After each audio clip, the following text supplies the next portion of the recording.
All right, well, we'll go ahead and get started in just a second. We may still get a couple more. So we're going to be in chapter 2 this week. I don't have a handout, but I will have some slides that we can go through. And, just let me know if you prefer having a handout or if you are happy with just having slides, what works best. I know handouts are a little harder to get to people since I can't hand them out, as the name implies. But I know there's a lot, especially as we get into the thick of it with Revelation. There's a lot that it's hard to keep track of. So I'll pay attention to that as we get further in. So it's been a couple weeks. We were off last week. So just as a reminder, last time in chapter 1, we had kind of this introduction. John has this vision of Christ. Here's one depiction of it. As one of the things we talked about, when you start trying to draw some of these things, they look a little silly, right? The sword coming out of his mouth. But again, we talked there about what is this trying to represent. So, just as we're starting, if you were going to pick one word that describes Jesus in this vision, right? What one word would you use? Flaming eyes, sword in the mouth, white glowing hair, stars in his hand. What word would you use? Magnificent. Yeah. All powerful. Powerful, all powerful. Yeah, almighty. What else?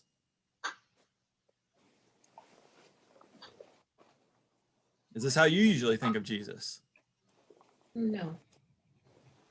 Kind of scary, maybe. Intense. Might say holy. Right? That's a word that we often think of as a little surprising. Might make us take a step back or want to cover ourselves, as John is in this picture. But again, as we talked about a couple weeks ago, the idea is he is the Lord, right? And it's emphasizing he's in control. He has power. And when you feel powerless, that is a hopeful message. And that's what we're going to see come out as we get into chapter 2 here. So this week and next week, we're going to look at the messages to 7 different churches in chapters 2 and 3. Hopefully we can get through all of chapter 2 today. And it's a helpful reminder of us as we start that, again, Revelation it's a letter, right? It's to specific churches and specific places at a specific time. It was written to them, even if it is also for us. But we can't skip over that way in which it was to them if we're going to figure out what it means for us. I think a lot of the problematic interpretations of Revelation skip over the fact that it was written to a specific group of churches. And these churches are in, at that point, what's called Asia or Asia Minor. Today, it's modern day Turkey. EPHESUS, And some of these cities are still cities there. And you can go visit and see some of the ruins. Jane has actually been to Pergamum. I don't know if any of the others on one of her trips abroad. And along with the idea that it was to specific Christians at this time, one interpretation of these letters that I hadn't even heard before until I started doing some research, there are some that would say that these represent the 7 historical ages of the church somehow, right? The idea that like Ephesus was the early church, Smyrna is the persecuted church, Pergamum is the imperial church. There's no basis in Revelation to read it that way, right? It was to these specific churches. That approach tends to say that American fundamentalists are the final church and we're the good one and Jesus is about to come back, right? Those interpretations end up always being very self-centered. And ironically, it's taken one of the actual literal parts of Revelation, that these were literal churches, and interpreting that in a weird symbolic way. So I bring that up just to say I don't agree with that interpretation in case you've ever heard it. But at the same time, as we read through what Jesus says to all these different churches, we can watch out for the same problems. We can kind of think of them as like types of churches. And really the question, we'll get to this more next week, but I want us to be thinking about it as we go through all of these, is which church are we most like? Right? If Jesus came in a vision to Westlink, what would he say to us? Would he echo some of the things that he said to them? Or would he have something else to say? As we look at the messages, they all have the same pattern. They start with Christ, a description of him, a commendation, right? He says something encouraging. A condemnation, he says, here's something that I have against you or something you need to work on. And he gives a challenge, here's what you need to do, right? Usually related to that condemnation. But then finally a word of comfort, right? And here's how you can conquer or have victory. So that's usually what you see in all of them. Most will have all 5 of those things. So that's the pattern. Really kind of the question of, are they suffering under the Roman Empire, or are they getting a little too cozy with the empire? Because there's benefits, right? When you just kind of go along. Sometimes it's hard to see. You may think that you're following Jesus, but you're actually giving a little bit too much attention or allegiance to other powers. And so this is trying to call that out a little bit. And there's internal pressure, right? In the church, there might be some problems or disagreements or arguments. And then there may be external pressures, right? Coming from the Roman Empire or from elsewhere. And so Jesus is going to speak to both of them. The descriptions of Christ that we'll see here, they come from that initial appearance from chapter 1. It's just going to echo that. And then the comfort or the promises, those all come from chapters 21 and 22, the end of the letter, kind of what is being promised. That's foreshadowing for what the end of the book looks at. All right, so that's the introduction to the letters. Let's get to the first one, which is Ephesus. So chapter 2, 1 to 7. To the angel of the church in Ephesus write, these are the words of him who holds the 7 stars in his right hand, who walks among the 7 golden lampstands. I know your works, your toil, and your patient endurance. I know that you cannot tolerate evildoers. You have tested those who claim to be apostles but are not, and found them to be false. I also know that you are enduring patiently and bearing up for the sake of my name, that you have not grown weary. But I have this against you, that you have abandoned the love you had at first. Remember then from what you have fallen. Repent and do the works you did at first. If not, I will come to you and remove your lampstand from its place unless you repent. Yet this is to your credit, you hate the works of the Nicolaitans, which I also hate. But anyone who has an ear, listen to what the Spirit is saying to the churches. To everyone who conquers, I will give permission to eat from the tree of life that is in the paradise of God. All right, so Ephesus. This is a major city, Roman capital in Asia. You had the temple of Artemis in Ephesus. So on the left, you can see how it is now and what we think it looked like back in the first century. If you know the book of Acts, chapter 19 is where the church is established in Ephesus. And actually the riot that happens is because they think that they're detracting from the worship of Artemis in this temple, right? So you can see worship of this pagan goddess was a very big deal in this city. So what first thing Jesus talks about to Ephesus is about how they've forgotten their first love. And actually, Gary talked a little bit about this morning, right? How you can see when somebody is in love, right? Think about when you first fell in love with somebody, whether that's romantic or just otherwise, right? Starting out with some sort of relationship. At the beginning, very exciting, a lot of passion. You want to tell everybody about it, even if they don't want to hear it. Very public in your displays of affection and those sort of things. Is that kind of passion sustainable? What do you think? What happens if you try and build a relationship just on that kind of initial sort of love? You'll have to unmute yourselves, but share what you think about that first beginning sort of love. Well, I think it's probably those early days. It's easier to just love freely because there's less responsibility surrounding it.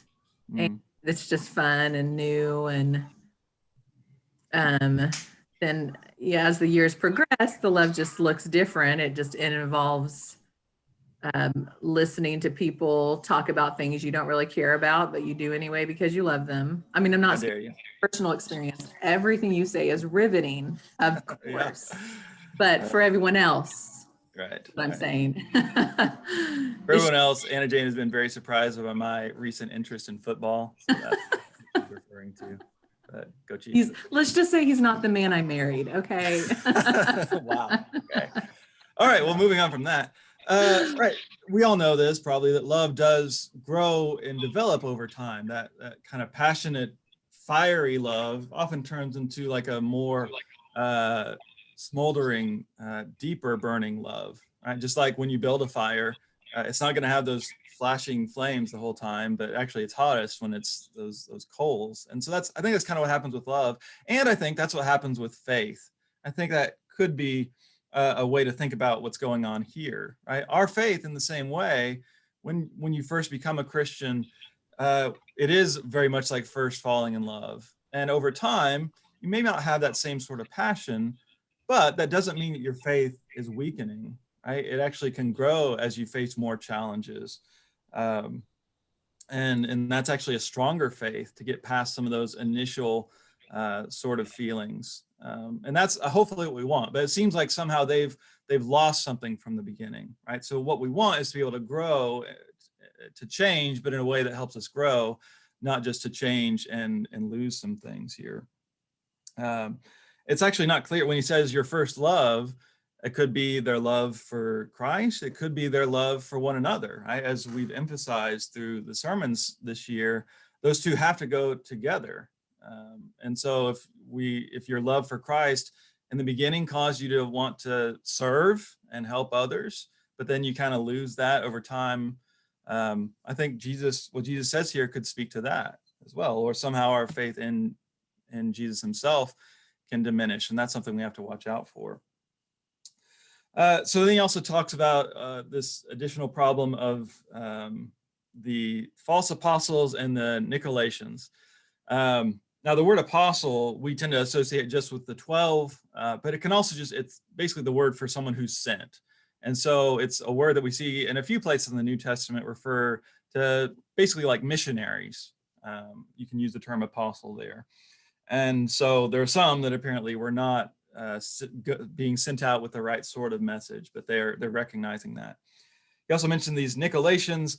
We don't really know much about who they are, if this was a really specific sect, that was behind a specific leader, or if this is just kind of a general term that is being used in Revelation that those people wouldn't have used for themselves. That word literally means conqueror of the people, which Jesus calls them to be, true conquerors. So maybe that's what's going on. It could be a leader named Nicholas. We're going to talk a little bit more about this later as we see what he says about Balaam and Jezebel. I think it's all sort of the same problem. So we'll get to that in just a little bit. What he emphasizes, though, is that they need to have patient endurance. And that's a theme that'll come up in several of these messages. And what that looks like, I think, kind of depends on context, right? If you're going through persecution, then it's okay. We gotta bear up under this, not give up.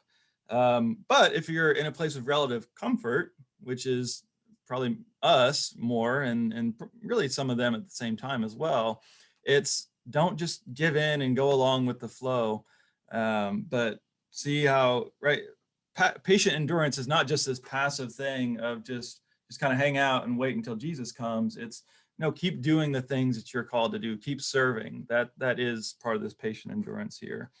It's standing up as a faithful witness for Christ, like Christ. Right? We mentioned before, and we'll see this especially in the next part, of what it means to really be a witness. So next, let's get to the message to Smyrna. This is in verses 8 to 11. To the angel of the church in Smyrna, write, these are the words of the first and the last, who was dead and came to life. I know your affliction and your poverty, even though you are rich. I know the slander on the part of those who say they are Jews and are not, but are a synagogue of Satan. Do not fear what you are about to suffer. Beware, the devil is about to throw some of you into prison so that you may be tested, and for 10 days you'll have affliction. Be faithful unto death, and I will give you the crown of life. Let anyone who has an ear listen to what the Spirit is saying to the churches. Whoever conquers will not be harmed by the second death. So Smyrna was a harbor city. It was north of Ephesus, a center of emperor worship. Right, so that's an worshiping the Roman emperor was an important part. It was kind of seen as a civic duty, and so when Christians wouldn't do that, it wasn't just that they weren't being a part of our religion, it was, you're hurting the empire here by not doing this. And so that's obviously seems to be causing some difficulty for them. And what, as we mentioned in the beginning, the word apocalypse means to reveal, right? And so what it's revealing here is that you're actually rich, even though all you see is your poverty. It's a helpful reminder for us to ask, do we see ourselves the way that God sees us? Are we just looking at some of our earthly circumstances and not seeing what God might actually be doing in those circumstances? Sometimes it's very easy to only see the bad stuff, to see the problems, and not see how God might still be working through that. So he talks about this problem of being slandered and something with Satan being involved in this. So the Hebrew word, Satan is a Hebrew word that means accuser. And then the word devil, or diablos in Greek, also kind of means slanderer, right? So that's basically the root idea behind what Satan is, the title there. And so it doesn't, I would guess that it's not that these Jewish people are worshiping Satan in their synagogue, it's that they're doing the devil's work by slandering, by accusing God's people. Right? And remember, John is Jewish, that's very clear. A lot of these believers are probably also Jewish Christians. So this is like a inter-Jewish debate, not just attacking the Jews. So we always want to be careful about those kind of anti-Semitic views that can come in there. This is one church where Jesus doesn't have any words against them, none of that condemnation on our list of things that we find in all of them. And so what we find is that the most faithful church is also the most persecuted. He's saying, things are rough now, and it's maybe going to get a little worse. So why would that be? Why would it be that the more faithful we are, sometimes that means we're more likely to experience persecution or difficulty? Does that go against what we expect, or should we expect that? Well, we really should expect that, because if you're the most faithful, that's what the world doesn't want to hear. So you should expect to get dumped on a little harder than everybody else. Yeah, I think that's true, right? The more you stand up, the more you're kind of making yourself a target, right? If you're blending in, if that's kind of your effort, well, nobody's going to really notice if you're just going with the flow of what everyone else is doing. And so that's, unfortunately, that can be a reality. And so we're called, if we know this is the right thing to do, if I need to speak up against this injustice, I'm going to do that, even if it might call some attention to me. And so Jesus is trying to encourage them to continue to do that. And when right, we shouldn't be surprised that it's not always going to be easy for us. Now, again, I think we have to be careful to not have this persecution complex, because we are living in a very different time than they did. But still, when we speak up for what's right, there's usually going to be some voices that might disagree, even if they come from, right, it may be other religious people who are doing that. It seems to be what's happening here. So just something to be aware of. All right, anything else about this, what he says to Smyrna here? We'll get to our next church. All right, let's keep trucking. So next we have the church in Pergamum. This is 12 through 17. To the angel of the church in Pergamum, write, these are the words of him who has the sharp two-edged sword. I know where you're living, where Satan's throne is, yet you are holding fast to my name, and you did not deny your faith in me, even in the days of Antipas, my witness, my faithful one, who was killed among you, where Satan lives. But I have a few things against you. You have some there who hold to the teaching of Balaam, who taught Balak to put a stumbling block before the people of Israel so that they would eat food sacrificed to idols and practice fornication. So you also have some who hold to the teachings of the Nicolaitans. Repent then. If not, I will come to you soon and make war against them with the sword of my mouth. Let anyone who has an ear listen to what the Spirit is saying to the churches. To everyone who conquers, I will give some of the hidden manna. I will give a white stone, and on that white stone is written a new name that no one knows except the one who receives it. So Pergamum, you can see here, is built on a hill. I think there was a lot of mining or quarrying that happened there, which ties into why he mentions the white stone. And you can see there's a large temple to the emperor at the Trajan. Again, part of this emperor worship. and it was a former Roman capital. So again, a lot of this Rome being very much emphasized. It was throughout the whole empire, but especially in cities like this that were major centers, that would be a big expectation that you would be doing the right kind of emperor worship. Another really interesting thing in Pergamum is this altar to Zeus, right? And you see that he talks about Satan's throne. Now, you could probably look at this temple and see that does actually kind of look like a throne, right? So when Jesus says that, I'm guessing those Christians in Pergamum knew exactly what he was talking about there, right? Not that literally this is where Satan lives and this is the only place that he has, but you could call this pagan temple a throne of Satan, because it's trying to lead people in a different path, and you have this very obvious thing. But I'm guessing that's not what the non-Christians called it, right? So again, we're seeing that having all this pressure to worship the Roman Empire, worship their gods, has led to some difficulty. This is a place where they've actually had someone be killed. He's named Antipas. He was a faithful witness. And as I mentioned before, the word for witness in Greek is martyr. And so where we get the idea of a martyr being someone who dies for their beliefs comes really from Christian witnesses, people who are willing to stand up for their faith.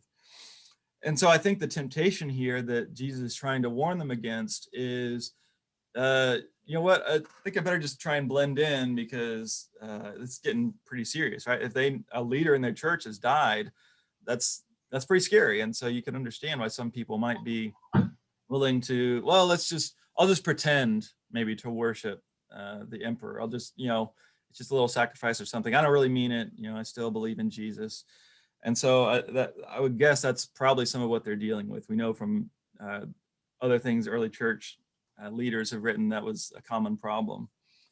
And so that's where you get to this. He talks about Balaam, right? This is a story from the book of Numbers. He was a false prophet who tried to curse Israel, but he wasn't able to. God wouldn't let him. And he connects that here with the teaching of the Nicolaitans. So it seems like it's all sort of the same thing. It's just different names for the same thing. He talks about fornication, which could be literal, but I think is actually more likely that it's about cheating on God or cheating on Jesus by doing things with other gods as well, to the Roman gods. And that connects with the problem of eating food sacrificed to idols. And this is a problem that the early church had to work out a lot, and it even seems sometimes like different leaders came to different conclusions, right? You have Acts 15, they write a letter saying not to do it. Paul in 1 Corinthians is a little more, well, it kind of depends on the situation. But why would eating food that's been sacrificed to Zeus or to the emperor, why would that be a problem? It's just food. That's kind of, Paul says there might be some where you can take it that way, if you understand that it's just food and it doesn't actually, these pagan gods aren't real. But why could this be an issue? What is it? What could it represent? I think traditionally the view is similar to what we see as the Lord's Supper, right? We don't take the Lord's Supper just because it's food. When we've got all kinds of food, it's the Lord's Supper because we're trying to honor Jesus. So if you're taking the food that's sacrificed to idols, the idea is you are honoring this idol. You are participating in it, and which I think is why Paul calls out, if nobody tells you that, well, then it's just food to you. But if somebody specifically calls it out, hey, this was the food we sacrificed to Zeus, then it's probably a good idea to turn it down, because we don't want to show that, oh yeah, we're involved with that. Yeah, and there in Corinth, some of them were actually going to like pagan feasts to eat it. So it was more intentional. And so that's probably what they're dealing with here, that people were doing this so that they would be seen as, like, we're being loyal to the empire. And he's calling them out for, that's actually disloyalty to Christ. That's cheating on him, right? That's the sexual immorality. I think, again, that's a metaphor there. And so we have to think, what would that look like today, right? How can we do things that it's just trying to fit in a little bit, but it actually is going against Christ? I think it's not an easy thing to figure out, but we always have to pay attention to, where am I, just going along? It may just seem like, well, it's just a normal thing. Everybody's doing it. But we always have to question, okay, what is it saying? If Jesus is truly my Lord, how much should I participate in this?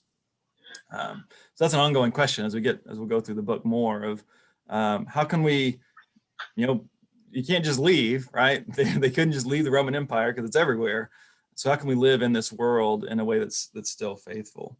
But there is a promise of protection there, right? When he talks about this white stone that you're given, it's kind of like you're gonna know who you really are, right? That's when he says there's a name on it that no one knows except you.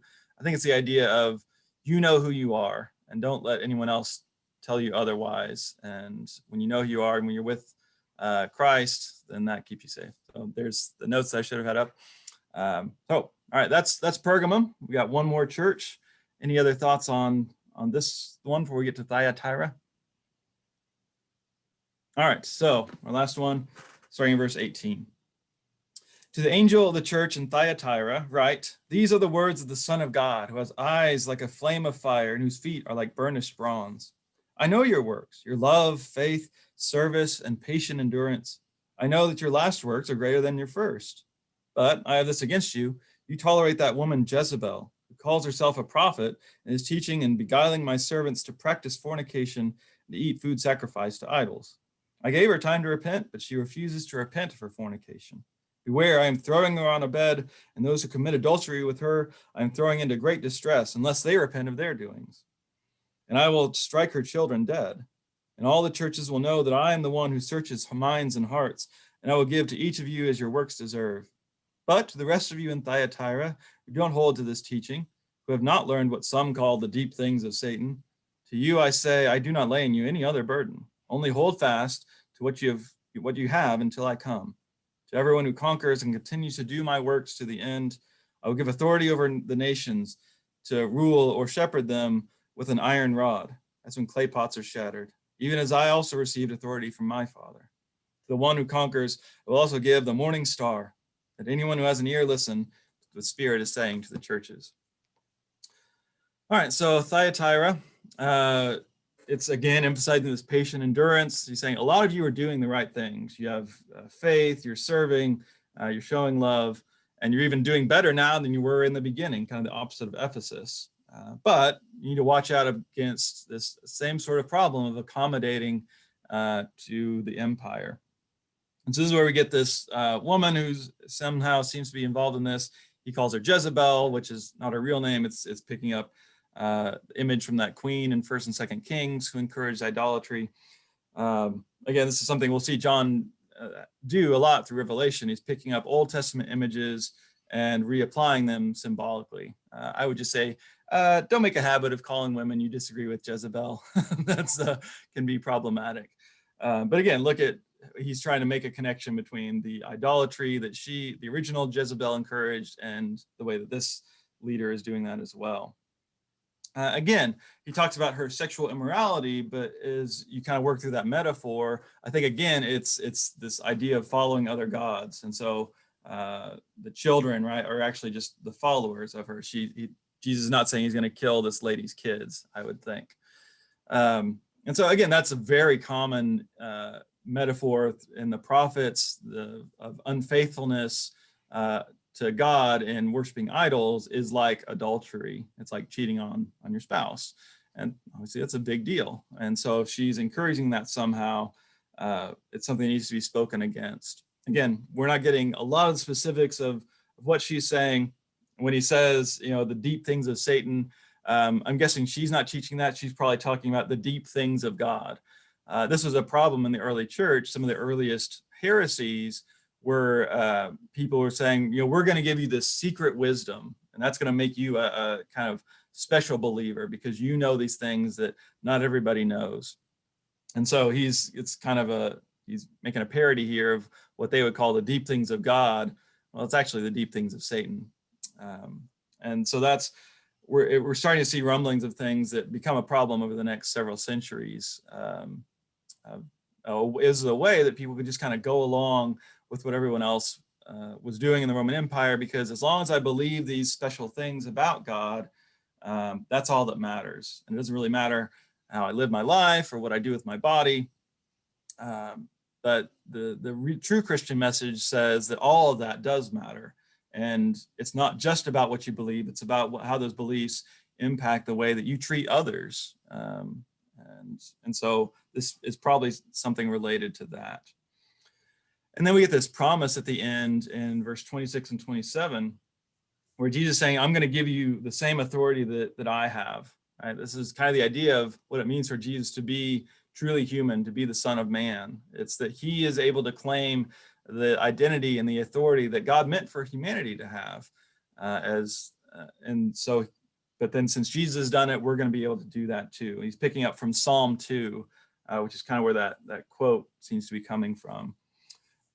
And so we get to rule with Jesus, but it's important that we do it as Jesus does. There's an interesting question with the translation there in verse 27, where he says we can either rule them with an iron rod or shepherd them with an iron rod. The word can mean either one.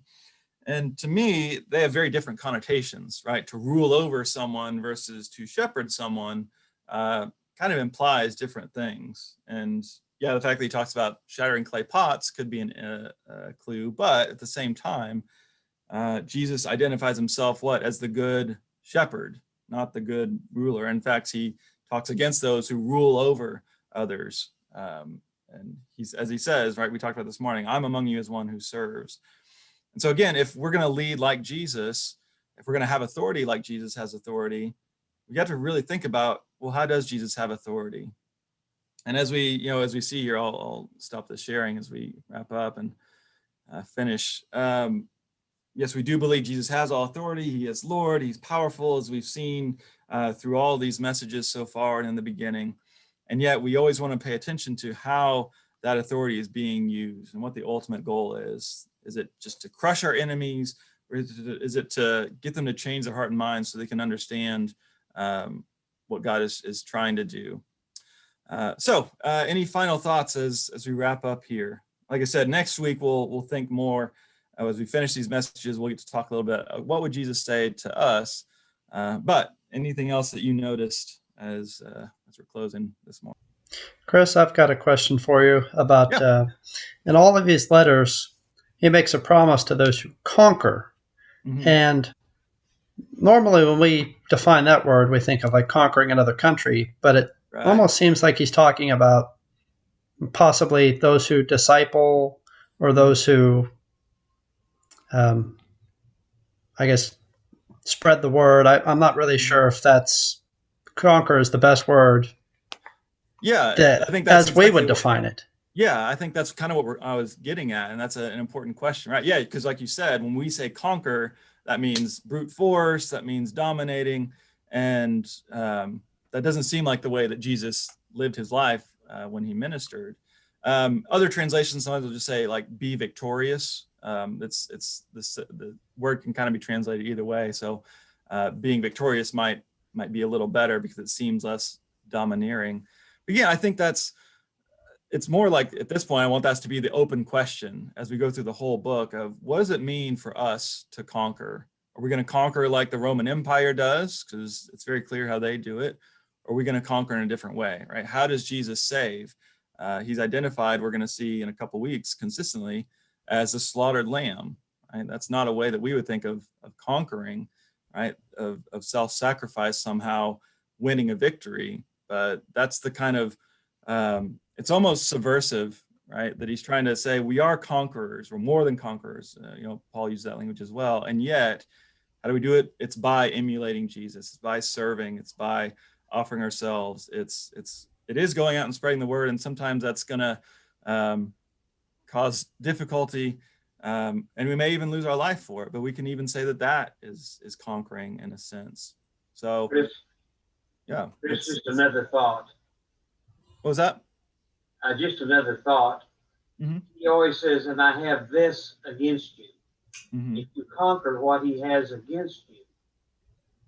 Yeah, so that's a good point. Maybe it's just overcoming whatever it is. What he has against, because we all got stuff to work on, individually and as a church. And so it's like, can you get over this, right? Through what I say, through the power that I'm giving you, right? The Spirit is very present through all of this. And so, yeah, it's kind of encouragement. Don't give up. Don't just say, well, you know what, I got baptized, or I said the right words, and I, at least in my head, believe the right thing, so I'm good enough. I'll just wait around until he comes back. No, we still want to be involved and be active.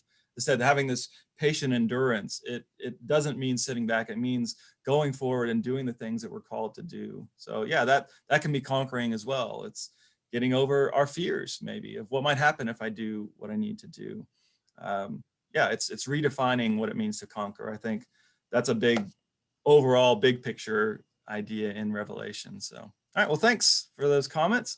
We'll see you next week as we wrap up the messages to the other churches, and go Chiefs.